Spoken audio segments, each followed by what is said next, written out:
Hello everyone, good morning. Welcome back to my channel MS lifestyle. আশা করি তোমরা সবাই ভালোই আছো, আমিও ভালো আছি। আরও একটি নতুন ব্লগ নিয়ে চলে আসলাম তোমাদের সামনে। ব্লগটি কন্টিনিউ দেখতে থাকো।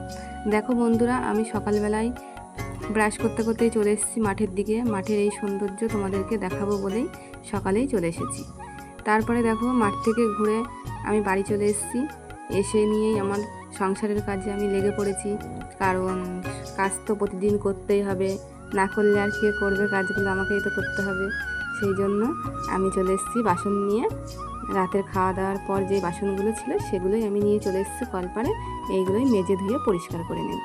তারপরে আমার উঠোনটাও ঝাড় দিতে হবে, কারণ সকালবেলা উঠেই প্রথমেই তো ঝাড় দেওয়াটা দেখালে কেমন লাগে, সেই জন্য আর ঝাড় দেওয়াটা প্রথমে দেখাই না, একটু পরেই দেখাই।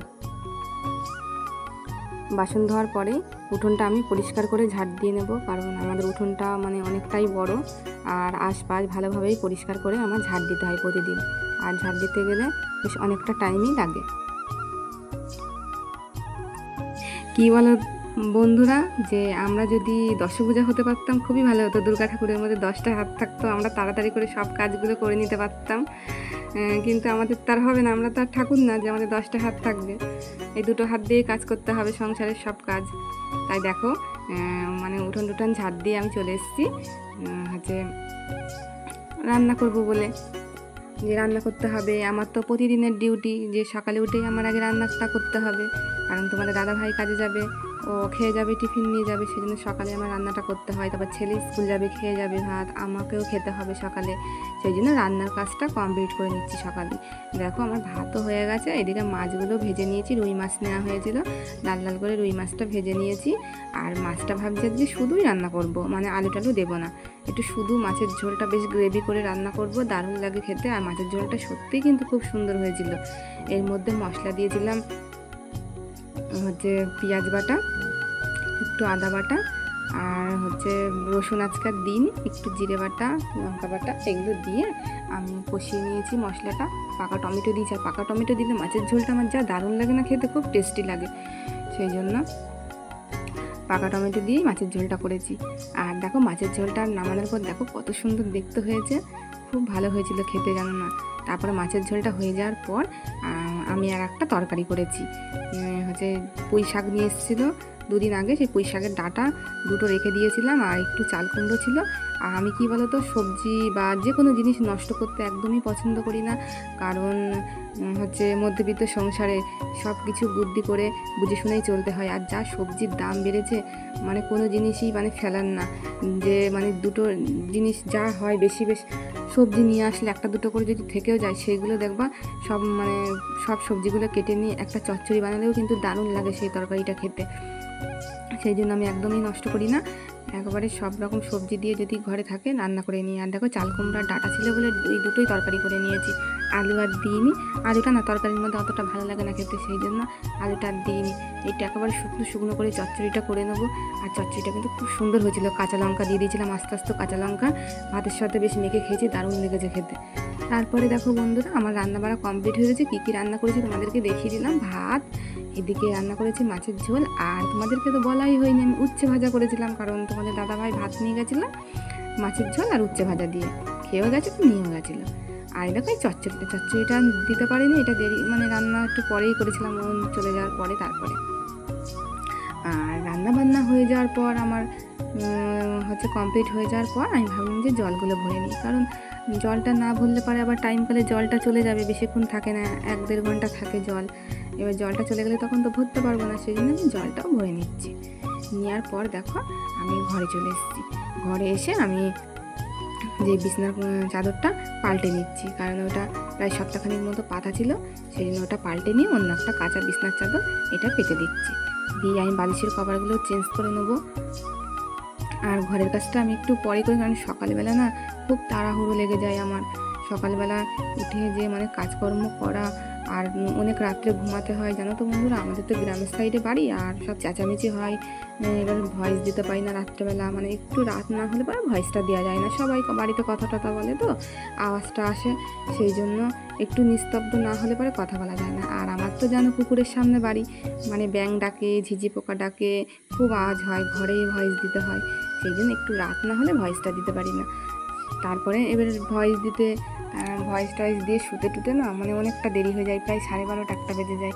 এবার আবার সকালবেলা ঘুম থেকে উঠে ছেলেকে রেডি করিয়ে দেওয়া, ওর বাবাকে প্রাইভেটে দিয়ে আসে, তারপরে আবার সকালে সমস্ত কাজ করে রান্নাবান্না কমপ্লিট করা, তারপরে তোমাদের দাদাভাইকে আবার টিফিন গুছিয়ে দেওয়া, খেতে দেওয়া, মানে সব কাজ, জল ভরা, বাসন মাজা, মানে প্রচুর কাজ থাকে, প্রচুর। সকালের দিকটা পুরো টাইম পায় না, একদম মানে হিমশিম খেয়ে যায় আমি কাজ করতে করতে।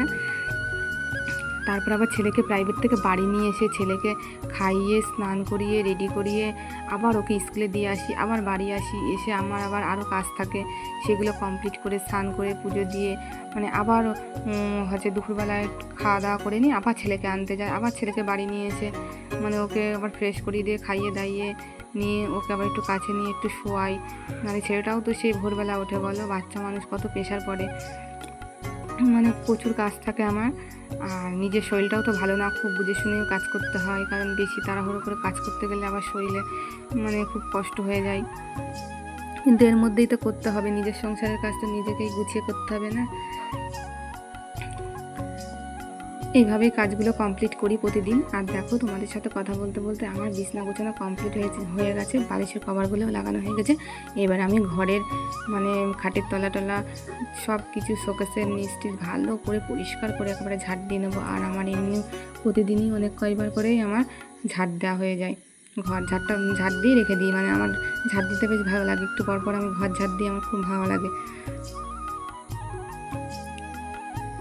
কারণ ঘর বাড়ি পরিষ্কার রাখাটা, পরিষ্কার থাকলে মানে নিজেরও ভালো লাগে, যে মনটাও ভালো লাগে যে ঘরটা পরিষ্কার আছে।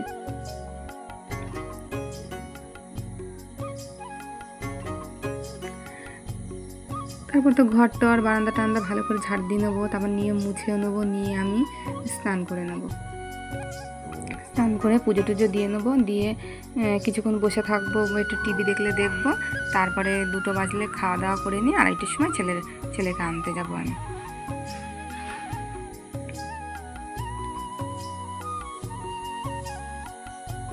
আর আজকে সকাল থেকে এত গরম পড়েছে কি বলবো তোমাদেরকে, মানে প্রচুর গরম, মানে আমি কাজ করতে করতে এত মানে ঘেমে যাচ্ছি, মানে নাইটি বাইটি পুরো ভিজে গেছে, এত গরম। তারপরে দেখো বন্ধুরা ঝাড়টার দেওয়ার পর আমার মানে সমস্ত কাজ কমপ্লিট হয়ে গেছে, স্নান করাও হয়ে গেছে, স্নান করে যখন ঘরে এসেছি তারপরেই দেখি বৃষ্টি আরম্ভ হয়েছে। আমি ভাবছি যে বৃষ্টিটা যেন তাড়াতাড়ি কমে যায়, কারণ আমি ছেলেকে আনতে যাবো, বৃষ্টি যদি হতেই থাকে তাহলে ছেলেকে কী করে নিয়ে আসবো। হ্যাঁ, বলতে কিছুক্ষণ পর প্রায় 8 ঘন্টার মতো বৃষ্টি হয়েছে, তারপরে 2:30 বাজার আগেই বৃষ্টিটা কমেছে, মানে 2:20 মতো বাজে তখন বৃষ্টিটা কমে গেছে। তারপরেই আমি ছেলেকে আনতে গেছিলাম, ছেলেকে নিয়ে বাড়ি এসে মানে ছেলেকে ফ্রেশ করিয়ে দিয়ে খাইয়ে দাইয়ে আমরা দুজনে একটু শুয়েছিলাম। আর কী বলতে, বৃষ্টি হচ্ছে বলে বৃষ্টির মুহূর্তটা একটু তোমাদের সামনে তুলে ধরলাম, তা তোমরা দেখো, একটু ভালো লাগবে তোমাদের। হাই ফ্রেন্ড, চলে আসলাম তোমাদের সামনে, এই যে সন্ধ্যার টিফিন চা নিয়ে, চা বিস্কিট আর এই যে মুড়ি চানাচুর একটু মাখিয়েছি অল্প করে, এটাই আমরা খাবো এখন সন্ধ্যাবেলা, সন্ধ্যার টিফিন। চা খুব একটা খাওয়া হয় না, মাঝে মাঝে খাই যখন ইচ্ছে হয়। তোমাদের দিদিভাই বলছিল যে আমি বাড়িতে এসেছি কাছ থেকে, আমাকে বলছি যে চা করবো একটু। আমি বললাম যে চা খেয়ে এসেছি, ঠিক আছে করো, কেননা ওরও খেতে ইচ্ছা হচ্ছে, বললো ঠান্ডা লেগেছে, আদা দিয়ে চা করলো, তাই আমি বলছি করো, আমিও খাবো খুনি। আমি, ছেলে আর তোমাদের দিদিভাই এই 3জন মিলে চা খাচ্ছি।